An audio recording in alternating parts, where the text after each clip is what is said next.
তোমরা কেমন আছো? আশা করি খুব ভালো আছো। আমিও খুব ভালো আছি। আজকের বাজারে গেছিলাম, একদম টাটকা এই যে ভোলা মাছ নিয়ে এসেছি। এটা আমি কলা পাতায় ভাজবো। কিভাবে ভাজবো চলো তোমরা দেখবে। এখানে আমি কাঁচা টমেটো কুচি রেখেছি, এ দিয়ে দেবো।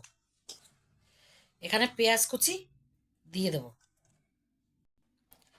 আর এখানে লঙ্কা চেরা দিয়ে দেবো, আর এখানে রসুন কুচি, আর এখানে ধনে পাতা কুচি। 1 চামচ পরিমাণ মতন নুন দিয়ে দেবো। এখানে পরিমাণ মতন হলুদ দিয়ে দেবো। 1 চামচ লঙ্কার গুঁড়ি দিয়ে দেবো। এখানে জিরের গুঁড়ি দিয়ে দেবো 1/2 চামচ। এখানে আমি পরিমাণ মতন সাদা তেল দিয়ে দেবো।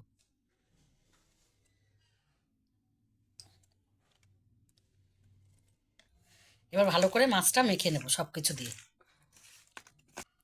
আর মাছটা খুব সুন্দর করে এই যে এরকম করে মাখিয়ে নিলাম। এবার আমি কলা পাতায় সাজিয়ে নেব। আমি এখানে ননস্টিকের কড়াই নিয়েছি। এবার প্রথমে একটা পাতা দিয়ে দেবো, তারপর এখানে একটা ভালো পাতা দিয়ে দেবো। পাতাটার উপর আমি একটু তেল দিয়ে দেবো, তেল দিয়ে মাখিয়ে নেব।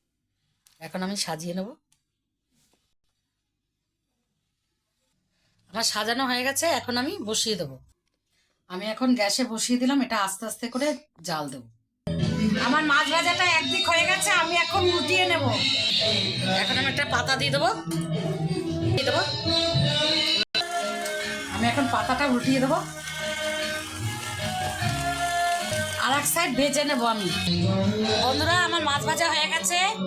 ভালো লাগলে একটা লাইক কমেন্ট শেয়ার দিও, আর তোমরাও এরকম করে খেও।